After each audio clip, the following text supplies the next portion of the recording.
السلام علیکم ناظرین، میں ہوں آپ کا ہوسٹ ڈاکٹر رفیع اللہ۔ آج میں آپ کو شوگر کی 5 علامات بتاؤں گا۔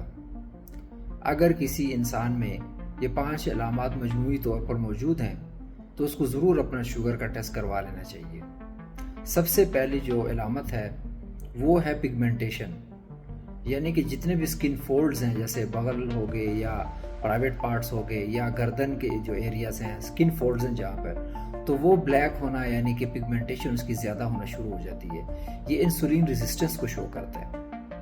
اور دوسری جو اس کی علامت ہے وہ تھکاوٹ، ٹائرڈنس، ہر وقت تھکا تھکا محسوس کرتے ہیں۔ ان کے جسم کے اندر جب بھی آپ شوگر چیک کریں گے تو بہت ہائی رہتا ہے، لیکن اس کو استعمال کرنے کے لیے انسولین چاہیے ہوتی ہے، وہ انسولین صحیح کام نہیں کرتی، تو وہ شوگر ہائی ہونے کی وجہ سے آپ تھکاوٹ محسوس کرتے ہیں۔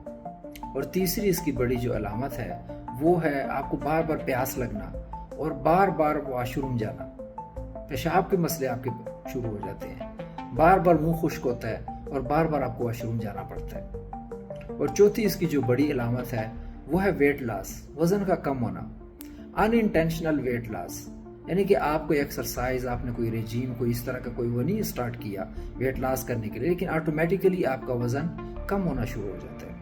یہ بھی اس کی علامات میں سے ایک علامت ہے۔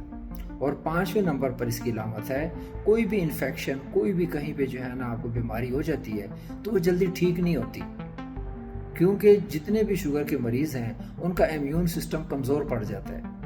ہائی شوگر ہونے کی وجہ سے آپ کی جو آرمی ہے، آپ کے جتنے بھی اینٹی باڈیز ہیں، ان سب کو جو ہے ڈیمیج کر دیتے ہیں، تو وہ آپ کو جلدی یعنی کہ ریلیف نہیں دے پاتے۔ وہی بیماری، چھوٹا سا انفیکشن آپ کے لیے وبال جان بن جاتا ہے۔ ایک انفیکشن اگر 2-3 دنوں میں ٹھیک ہونا چاہیے تو وہ 10-12 دن لے گا۔ تو یہ ساری علامات ہیں شوگر کے مریضوں کی۔